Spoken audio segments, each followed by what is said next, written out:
बिस्मिल्लाहिर्रहमानिर्रहीम। अस्सलाम वालेकुम। आज हम मौजूद हैं अल कबीर टाउन फ़ेज़ 2 में और आज हम डिफरेंट डीलर हजरात की इस बारे में राय लेंगे कि आया कि जो कोई क्लाइंट जो है वो कोई भी प्रॉपर्टी जब परचेज़ करने आता है तो वो डीलर का मार्जिन या डीलर का जो टोका होता है उस चीज़ को वो किस तरह अवॉइड कर सकता है। तो इसी बारे में आज हम मुख्तलिफ डीलर्स की राय जो है वो इस वीडियो में रिकॉर्ड करके आप तक पहुंचाने की कोशिश करेंगे। आज हमारे साथ मौजूद हैं बोदला वेंचर्स के CEO सरमद बोदला साहब और उसके साथ हमारे साथ मौजूद हैं जनाब मियाँ सिराज साहब अल सिराज एसोसिएट से। उसके साथ हमारे साथ मौजूद हैं इफ्तिखार साहब अल जन्नत प्रॉपर्टीज़ और उसके साथ हमारे साथ मौजूद हैं जनाब मियाँ इबाद साहब बोदला वेंचर्स से। तो सबसे पहले हम बात करेंगे मियाँ सरमद साहब से कि वो हमें बताएंगे कि जो डीलर का मार्जिन होता है और डीलर का टोका होता है वो जो एंड यूज़र जो प्रॉपर्टी परचेज कर रहा है तो उससे वो किस तरह अवॉइड करेगा। अस्सलाम वालेकुम सर। जी अस्सलाम वालेकुम। मैं सरमद बोदला वेंचर्स के प्लेटफॉर्म से आपसे मुखातिब हूँ। तो ये अक्सर देखने में आया है कि जब कोई शख्स रियल एस्टेट के हवाले से कोई प्रॉपर्टी ख़ास तौर पे ख़रीदने जाता है तो उस वक़्त उनके साथ कुछ इस किस्म की मतलब इंसिडेंट्स हुए जहाँ उनको कुछ अपनी एक्चुअल वैल्यू से प्रॉपर्टी महंगी लेनी पड़ी। रीजन उसकी क्या थी कि उस डील के दौरान कुछ हिडन चार्जेस या मार्जिन रखा गया था जिससे जो कि क्लाइंट है वो नावाकिफ था और बाद में जब उसने मार्केट में चेक किया तो उसको एहसास हुआ कि वो प्रॉपर्टी उसको अपनी एक्चुअल वैल्यू से महंगी मिली है। तो ये बड़ी एक कॉमन मसला है और सिर्फ ये कोई किसी एक जगह पर नहीं, पूरे पाकिस्तान में पूरी मार्केट में ऐसा होता रहा है। तो क्लाइंट्स को ये चाहिए कि जिस वक्त भी वो किसी डीलर से उनकी कोई प्रॉपर्टी के हवाले से बात स्टार्ट होती है तो वो अपने डीलर से ये कहें कि काइंडली मेरी मालिक से मीटिंग करा दें ताकि हम आमने सामने बैठकर एक रेट तय कर लें, ठीक है, और वो उसके बाद जो आपका कमीशन होगा मैं आपको दे दूंगा। सबसे आसान हल तो ये है। लेकिन बाज़ औक़ात कुछ ऐसी सूरतें होती हैं कि जिसमें किसी बड़ी जेन्युइन रीज़न की वजह से मालिक से मीटिंग पॉसिबल नहीं होती। फॉर एग्जांपल मालिक है ही ओवरसीज, तो उस सूरत में आप कैसे मालिक से मीटिंग करेंगे। या फिर ऐसा है कि समटाइम्स कुछ मालिकान ने अपने प्लॉट्स ऑलरेडी बेचे होते हैं और फिर जो जिसके साथ बयाना हुआ होता है वो जो बयाना होल्डर है वो फिर हक रखता है कि वो तय करे कि उसने वो प्लॉट या फाइल कितने में आगे सेल करनी है। तो उस सूरत में आप फिर ये कहें कि जी कि अगर बयाना हुआ है तो बयाना होल्डर से मीटिंग कराएं। अगर क्लाइंट ओवरसीज है तो जिस शख्स को भी उसने यहाँ पर पावर ऑफ अटॉर्नी दे रखी है, जाहिर है कि अगर ओवरसीज है क्लाइंट तो उसने किसी ना किसी को पावर ऑफ अटॉर्नी दी होगी, जिसको पावर ऑफ अटॉर्नी दी हुई है उससे मीटिंग करा दे। और साथ ही साथ ये है कि सबसे इम्पोर्टेंट चीज़ है कि जल्दबाजी ना करें। जो चीज़ ले रहे हैं उसको क्रॉस चेक करें, मार्केट में और जगह से भी उसकी सराउंडिंग में जो प्रॉपर्टीज़ हैं वहाँ के रेट्स चेक करें और अपने आप को इस नुकसान से बचाएं। Thank you. इसके साथ हम बात करेंगे मियाँ इफ्तिखार साहब हैं अल जन्नत प्रॉपर्टी से। मियाँ इफ्तिखार साहब, आपका क्या कहना है इस हवाले से कि एक जो क्लाइंट जो आपके पास प्रॉपर्टी परचेज करने आता है वो इस डीलर के टोके या इस डीलर के मार्जिन से वो किस तरह अवॉइड कर सकता है? आप मुझे इस बारे में अपना पॉइंट ऑफ व्यू दीजिए। बिस्मिल्लाहिर्रहमानिर्रहीम। देखें, सबसे पहले हमें एक अच्छे कंसल्टेंट, एक अच्छे डीलर का इंतखाब करना चाहिए। इसके लिए आपको देखना चाहिए मार्केट, जब भी आप मार्केट में कोई भी प्रॉपर्टी परचेज करें एनीवे किसी भी मार्केट में, तो सबसे पहले आप एक जगह नहीं, एक सुन्नत भी है कि आप 1 2 3 4 लोगों से पूछें, रह लें, आपको उसका थोड़ा पता चल जाएगा, रिजल्ट निकल आएगा कि मार्केट में क्या वैल्यू है। उसके बाद आप फैसला करें कि इन सब में से कौन अच्छा है, कौन सा कंसल्टेंट अच्छा है, कौन डीलर अच्छा है, किसका नाम है, उससे आप प्रॉपर्टी परचेज करें। बाद दफा ये नहीं हो सकता कि आप हर दफा ही मालिक से मीटिंग करें। बाद दफा होता है डीलर हजरात के बयाने होते हैं, इन्वेस्टर के पैसे लगे होते हैं। तो कोशिश करें आप अच्छे कंसल्टेंट से करें, इंशाल्लाह आपको ये धोखा या जो मसले मसाइल नहीं आएंगे। अच्छा, दूसरा मैं आपसे ये पूछना चाहूंगा कि सम टाइम ऐसा होता है कि एक बंदे ने एक प्लॉट परचेज किया है कि जिसकी कीमत आप कह लें कि एग्जिस्ट करती 60 लाख रुपए, ठीक है। अब जिस डीलर से उसने परचेज किया है कि सम टाइम होता है कि उसने पिछले डीलर से परचेज किया, पिछले डीलर से निकलता है 59 लाख का, फिर उसके बाद वो जो पिछला डीलर उसने उससे पिछले डीलर से परचेज किया 58 का, फिर उससे मतलब एक तरह से हम कह सकते हैं कि वो एक डीलर की चेन बनी होती है। तो जहां पे एंड से वो प्लॉट फर्ज किया वो निकला है 55 का, लेकिन क्लाइंट तक वो पहुंच रहा है 60 लाख का। तो ऐसी सिचुएशन में क्लाइंट जो है वो इस चीज को किस तरह हैंडल करेगा, या आप अपने क्लाइंट को इसमें किस तरह वो देखते हैं? देखिए, इसमें ये होती है, बाद दफा ये सिचुएशन उस वक्त क्रिएट होती है जब मार्केट में तेजी होती है। उस वक्त बयाने पे बयाना होता जाता है, उस वक्त होती है। अदरवाइज बहुत का जैसे आजकल मार्केट है तो इसमें बड़े कम होते हैं, होगा ऐसे हालात, तो उस वक्त होगी जब मार्केट में तेजी होगी। इसमें ये होता है कि बयाने पे बयाना हुआ होता है। सही है। तो उस जो बयाना होल्डर है आपके साथ डील, बयाना होल्डर के साथ बैठ के सम टाइम इसमें बयाना नहीं भी हुआ होता, मतलब जैसे मैं कह रहा हूँ उसकी रीजन आपके पास टोकन हुआ होगा, टोकन होगा, या कोई अपना जो ऑफिस है उसकी आपके पास रसीद होगा। तो बेसिकली मसला तो यही है ना कि हम इसी बारे में आपसे बात करना चाह रहे हैं कि क्लाइंट ये जो मार्जिन है सम टाइम एक सिर्फ 10-20 हज़ार 25 हज़ार रुपये टोकन दे देना, वो जो बंदा टोकन दे देता है वो उस प्लॉट का मालिक तो नहीं ना बन जाता। बयाना जो प्रॉपर बयाना होल्डर है वही उस प्लॉट का मालिक होगा और वही उसके मालकाना हकूक। बयाना फिल फोर नहीं हो सकता। बात तो होता है हम आज टोकन देते हैं, नेक्स्ट डे बयाना की कोई डेट रखते हैं दोनों पार्टियों के साथ। तो इस दौरान बाद दफा लोग बेच भी देते हैं प्लॉट को, ये बड़ी बात नहीं है, लेकिन कोशिश करें आप कि बेहतर कंसल्टेंट, बेहतर डीलर का इंतखाब करें। सही, इसमें इंशाल्लाह आपको प्रॉब्लम नहीं होगी। चलें, इसके साथ ही हम मियां सिराज साहब से बात करेंगे जो कि अलसराज एसोसिएट के सीईओ हैं। मियां सिराज साहब, आप इस बारे में हमें क्या राय देंगे? सर, सबसे पहले तो मैं क्लाइंट के लिए ये मशवरा है जो प्लॉट लेना चाहते हैं या खरीदना चाहते हैं, तो वो पहले जिस जगह पे भी, जिस ब्लॉक में भी, जिस सोसाइटी में भी कोई प्लॉट परचेज करना चाह रहे हैं तो पहले उसकी मार्केट वैल्यू चेक करें। अगर मार्केट वैल्यू के मुताबिक उनको रेट ठीक मिल रहा है तो उसको किसी परेशान होने की जरूरत ही नहीं है।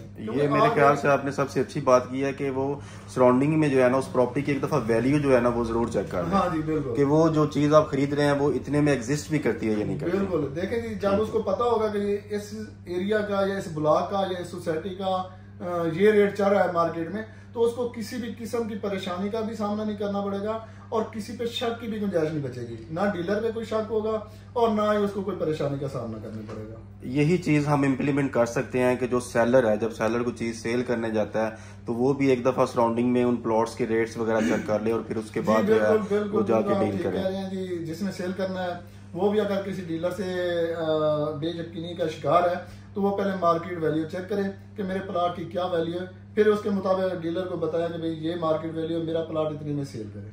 अच्छा, इसके साथ ही जैसा कि अब हम जरा कंबाइंड जो है वो गुफ्तगू कर लेते हैं। इसके साथ ही जैसा कि हमें इफ्तिखार साहब ने माशाल्लाह बहुत अच्छे सजेशंस दिए हैं, मियां सरमन साहब ने हमें अच्छे सजेशंस दिए हैं, जैसे कि आपने भी हमें बताया कि ये चीज़ें आप इस तरह करें। तो इसमें हमें एक मुश्तरका जो है वो पॉइंट ऑफ व्यू भी चाहिए होगा कि आया कि हम मजीद जो है जो डीलर का मार्जिन है वो क्लाइंट तक मतलब एक जेन्युइन चीज़ जो है वो हम किस तरह पहुँचा सकते हैं। मियां साहब जी, देखिए, एक बात जो हम सब ने मुतफिका तौर पे कही है वो ये है कि क्लाइंट को चाहिए कि सबसे पहले वो उस जगह की मार्केट वैल्यू चेक करे, तो उसकी आधी से ज्यादा परेशानी तो उस वक्त ही दूर हो जाएगी। बिल्कुल ऐसे ही है कि जब वो उस प्रॉपर्टी की एक्चुअल जो या उसकी सराउंडिंग की जो मार्केट वैल्यू को एक दफा आकर देख लेगा, चाहे वो बायर है या सेलर है, तो उसको एक अंदाजा तो हो जाएगा कि ये चीज अंदाजन लगभग इस रेट की है। लेकिन इसके बाद जो तफसीलन अपने आप को मजीद सिक्योर करना चाहें अगर वो, तो उसमें सबसे जरूरी यही चीज है कि वो किसी काबिल एतमाद डीलर के पास जाएं। जैसे कि इफ्तिखार साहब ने पहले कहा, ये बड़ी जरूरी बात है कि उस डीलर की रेपुटेशन क्या है। अगर किसी ऐसी सोसाइटी में अगर आप जा रहे हैं जिसका आपने इंतखाब किया तो कोशिश करें कि उसके जो ऑथराइज डीलर्स हैं उनके पास जाएं आप। और इसके साथ साथ और अपने आप को सिक्योर करने के लिए ये भी आप कर सकते हैं कि जो आप टोकन या बयाना देते हैं उसको आप कैश में ना दें, थ्रू बैंक ट्रांसफर दें, ताकि आपके पास उसका एक सबूत हो। ठीक है, ये बड़ी अच्छी बात है। तो ये इस तरह की अपने आप को सिक्योर करने की छोटी छोटी चीजें होती हैं। और जो आप रिमेनिंग है वो फिर ये है कि जाहिर है कि जो किसी इंसान की तकदीर में अगर कोई नुकसान लिखा है तो वो तो हो ही जाता है, लेकिन हम तो इसको डेफिनेटली कोई नहीं रोक सकता। इम्कान ये कोशिश कर सकते हैं कि अपने क्लाइंट्स को सही तरीके से गाइड करें और उनकी चीज को जो है अगर वो हमारे पास बायर आते हैं तो हम उनको वो चीज मिनिमम रेट पे लेके दें, और अगर हमारे पास कोई चीज बेचने आते हैं तो हम उनको उसका जो मैक्सिमम वैल्यू मिल सकती है वो दें। तो बाकी भी मेरे दोस्तों से यही गुजारिश होगी कि वो मजीद अपनी राय का इज़हार करना चाहें तो। अच्छा, इसमें आप लोग मुझे इसमें थोड़ा सा गाइड कीजिएगा कि अगर कोई क्लाइंट जो है वो सारा कुछ चेक करके मार्केट वैल्यू और सारा कुछ ईच एंड एवरीथिंग सारा कुछ चेक करके वो फिर भी चीज़ खरीद लेता है, उसके बाद जब उसकी ट्रांसफ़र होती है और ट्रांसफ़र के वक्त उसको पता चलता है सेलर की तरफ से कि नहीं जी मैंने प्लॉट इतने में बेचा था और ये प्लॉट आपकी तरफ इतने में पहुंचा है, बिल्कुल ट्रांसफ़र करते हुए जैसे हम देखते हैं कि एक तरफ सेलर खड़ा है एक तरफ परचेजर खड़ा है, तो उस सिचुएशन में फिर जो परचेजर सेलर को क्या करना चाहिए? देखिए, पहले हमने इस मौजूद की बात कर चुके हैं कि सेलर को भी मार्केट वैल्यू चेक करनी चाहिए। जब सेलर को पता होगा कि मेरे प्लॉट की वैल्यू ये है, तो उसमें जो डीलर आते हैं जो टोका रखते हैं तो उनके लिए बहुत ज्यादा मुश्किल हो जाएगा। तो सेलर के लिए भी यही बात है कि वो अपनी मार्केट वैल्यू चेक करे प्लॉट की, फिर सेल करे, और परचेजर के लिए भी यही बात है कि वो पहले मार्केट वैल्यू चेक करे फिर परचेज करे। सही है। और इसके साथ ही आप इफ्तिखार साहब हमें ये जो आपके सामने एक फाइल पड़ी है इसके बारे में, ये चूंकि एक ओपन फाइल है, ये किसी के नाम पे नहीं है, तो इसके बारे में मुझे गाइड कीजिएगा कि ये क्या चीज़ है। और ये थोड़ा सा, क्योंकि जो अक्सर क्लाइंट हैं वो इन ओपन फाइल्स के हवाले से वो थोड़े से परेशान होते हैं कि ये ओपन फाइल क्या चीज़ है और ये क्या चीज़ें हैं, या कि प्लॉट है या फाइल है, ये मतलब फॉर्म की सिचुएशन है। तो इसके बारे में आप थोड़ा सा हमें इसके बारे में भी अपडेट दीजिएगा। जी, ये अल कबीर टाउन ऑर्चर्ड की 5 मरले की फाइल है। ठीक है। जो कि रिसेंटली ये अपना मेन जीटी रोड पे ये डील लॉन्च हुई है कालाशाह का को। तो इसकी ये बड़ी आसान सी है, 17,50,000 की डील है टोटल। ठीक है। 3 लाख रुपए डाउन पेमेंट है, 15,000 रुपए किस्त है। ठीक है। तो ये उन लोगों के लिए जो छोटे लेवल के लोग हैं, तनख्वाहदार लोग हैं, सैलरी पेशा लोग हैं, उन लोगों के लिए एक दफा 3 लाख रुपए दे दें और बाकी जो आपकी सैलरी में से वो बचत करके 15,000 रुपए अपना देते जाए। तो ये ओपन फाइल आप इसे क्यों कहते हैं, मतलब ये क्या चीज होती है ओपन फाइल? सर, जो भी देखें जो चीज है तो एक दफा ओपन ही होगी। कोई प्लॉट की डील आए, ऑन ग्राउंड आए या फाइल्स की आए, ये किसी के नाम पे नहीं होगी। किसी के नाम पे नहीं, ये डायरेक्ट कंपनी से आती है। कंपनी से डायरेक्ट आएगी, आपके नाम होगी।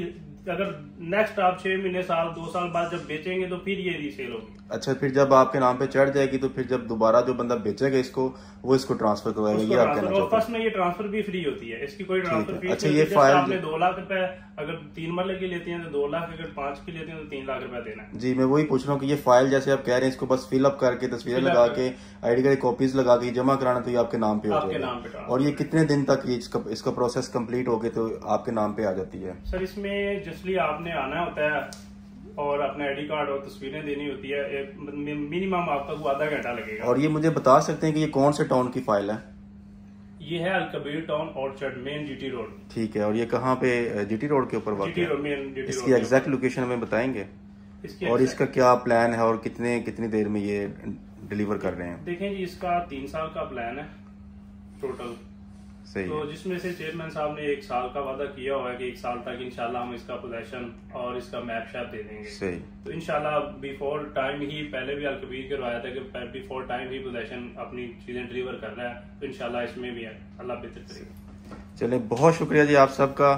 और ये था जी आज का हमारा टॉपिक के डीलर के मार्जिन से हम किस तरह अवॉइड कर सकते हैं, और साथ में आपको एक छोटा सा जो डेमो है इसके बारे में भी इंफॉर्मेशन आपको दी है कि जो अल कबीर की जो ऑर्चर्ड की फाइल है वो आप किस तरह अपने नाम पे करवा सकते हैं। इसमें तो डेफिनेटली, क्योंकि ये डायरेक्ट कंपनी से जो रेट आता है इसमें तो वो फिर मार्जिन शार्जिन का कोई चक्कर नहीं होता, इसमें डायरेक्ट जो है प्रिंटेड होती है। ये आज ही मैं ना किसी क्लाइंट की ना जमा करा के आया। ठीक है। ये जी सामने दिखा रहे हैं 3 लाख रुपए इसका, ये सामने दिखा भी रहे हैं कि 3 लाख रुपए इसके ऊपर पेड है। तो इसमें डीलर का मार्जिन वगैरह का कोई चक्कर नहीं होता। पेमेंट प्लान लिखा हुआ है, तो ये पेमेंट प्लान भी जो है पीछे आ गया। ये 3.5 ईयर पेमेंट प्लान है। 3 लाख इसकी डाउन पेमेंट और 15,000 मंथली इंस्टॉलमेंट। इसमें फिर ज्यादा मसाइल सिर्फ ट्रांसफर में ही होते हैं। उसमें अगर क्लाइंट जो है वो अपनी प्रॉपर्टी की वैल्यू सराउंडिंग में चेक करेगा तो होपफुली उसको वो मसाइल जो नहीं है। छोटा सा जी सर, हुक्म करें सर। अगर उन क्लाइंट्स के लिए खास तौर पे जो कोई ओपन फाइल लेते हैं और उसके बाद उसको कुछ अर्सा वो चाहते हैं कि वो ओपन ही रखें, तो उनको ये जरूर चाहिए कि वो जो जिस भी डीलर से वो ये फाइल ले रहे हैं एक बार कंपनी जाकर उसकी वेरिफिकेशन जरूर करवाएं। ठीक हो गया, ये बहुत जरूरी था। हाँ जी, ये आपने बहुत अच्छा पॉइंट उठाया कि उसके आया कि वो फाइल भी हमें चेक करनी चाहिए कि वो ओरिजिनल है या फेक है। तो अगर वो ओपन रखना चाहते हैं तो उसको वेरीफाई करवा के कंपनी से, तो वो उसको चाहे जितनी मर्जी दे वो उसको ओपन रख सकते हैं। चलें जी, बहुत शुक्रिया आप सबका, और आपसे मिलते हैं नेक्स्ट वीडियो के अंदर। उम्मीद करता हूँ आपको ये वीडियो बहुत अच्छी लगी होगी। अगर आपको ये वीडियो पसंद आई है तो प्लीज़ इसको लाइक कीजिएगा, शेयर कीजिएगा, सब्सक्राइब कीजिएगा, अपनी दुआओं में याद रखिएगा। अल्लाह हाफिज़।